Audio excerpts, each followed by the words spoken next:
বিসমিল্লাহির রহমানির রহিম। সম্মানিত দর্শক, আমি প্রথমে একটি ব্রাউজার ওপেন করেছি এবং ব্রাউজারে অ্যাড্রেস বারে লিখেছি bdris.gov.bd।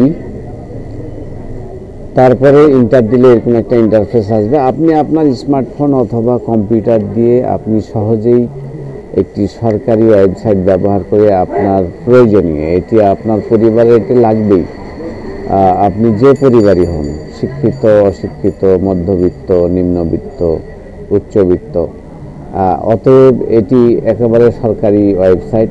এই ওয়েবসাইট ব্যবহার করে আপনি নতুন জন্ম নিবন্ধন, ডিজিটাল জন্ম নিবন্ধন এবং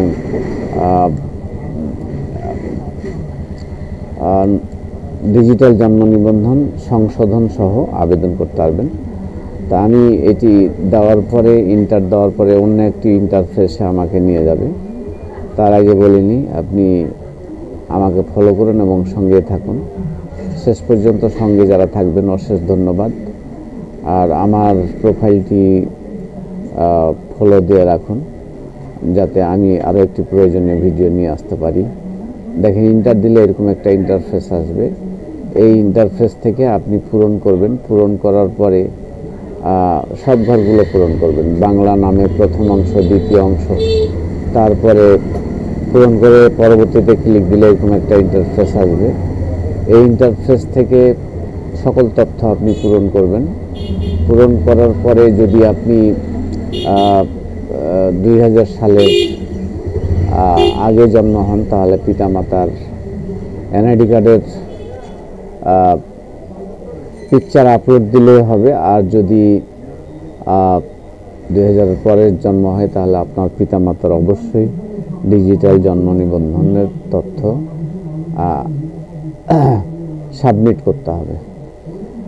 তাহলে সব ঘর পূরণ করা হয়ে গেলে আমি এটা পরবর্তীতে যাওয়ার জন্য পরবর্তীতে ক্লিক দেওয়ার চেষ্টা করছি এবং পরবর্তী ইন্টারফেস কি আসতেছে সেটা দেখার চেষ্টা করতেছি। দেখেন, এই ঘরগুলো পূরণ হয়ে গেলে আপনি পরবর্তী একটা ক্লিক করবেন। পরবর্তীতে ক্লিক করলে নিয়ে যাবে আপনাকে অন্য একটা ছকে। আমি পরবর্তীতে ক্লিক করছি। দেখেন, এরকম একটা ইন্টারফেস আসলো। এই ইন্টারফেস থেকে আপনি দুই জায়গায় দুইটা চেক মার্ক করে নেবেন।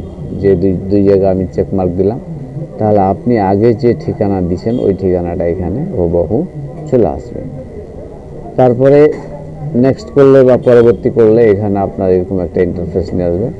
এখান থেকে পিতামাতার এনআইডি কার্ডের পিকচার দিবেন। তারপরে ছোট 10 বছর বয়সী হলে টিকার কার্ডের পিকচার দিবেন, অথবা স্কুলের প্রত্যয়নপত্র থাকলে স্কুলের প্রত্যয়নপত্র দিবেন, অথবা সার্টিফিকেট। দেওয়ার পরে আপনি এটা দেওয়ার পরে নেক্সটে ক্লিক করবেন। নেক্সটে ক্লিক করলে অন্য একটা পেজে আপনাকে নিয়ে যাবে। অন্য পেজ বলতে আপনি যা তথ্য দিয়েছেন সবগুলো এখানে ওপেন হবে। চলুন আমরা পরবর্তীতে ক্লিক করি। পরবর্তীতে ক্লিক করলে এরকম একটা ইন্টারফেসে নিয়ে আসবে। এই ইন্টারফেসে দেখবেন আপনার যাবতীয় তথ্য এখানে আছে, মিলাই নেবেন। মিলাই নিয়ে আপনি পরবর্তীতে বা এখানে আপনার নেক্সট স্টেপ যেটা আছে সেটাই করবেন। এখানে আপনি একটা নাম্বার দিবেন, আপনার সচল নাম্বার, যেটা মোবাইলে নেটওয়ার্ক কানেক্ট অবস্থায় আছে। সেই নাম্বারটা দিয়ে আপনি ওটিপি পাঠান, এখানে ক্লিক করবেন। ওটিপি পাঠান, এখানে ক্লিক করলে আপনার ফোনে একটি ওটিপি যাবে। ওই ওটিপি 6 সংখ্যার ওটিপিটি এখানে দিয়ে দিবেন। দেওয়ার পরে আপনি পরবর্তীতে ক্লিক করবেন। পরবর্তীতে ক্লিক করলে আপনাকে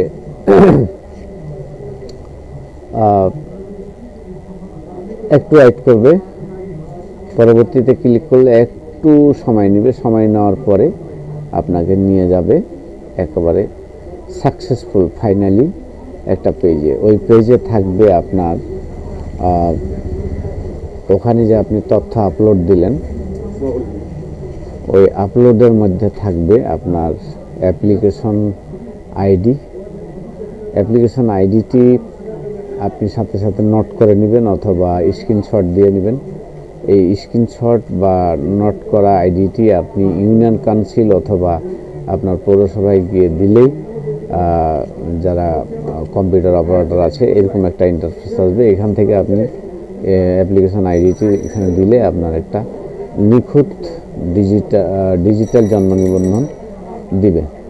সবাইকে ধন্যবাদ আমার ভিডিওটি শেষ পর্যন্ত দেখার জন্য। আসসালামু আলাইকুম।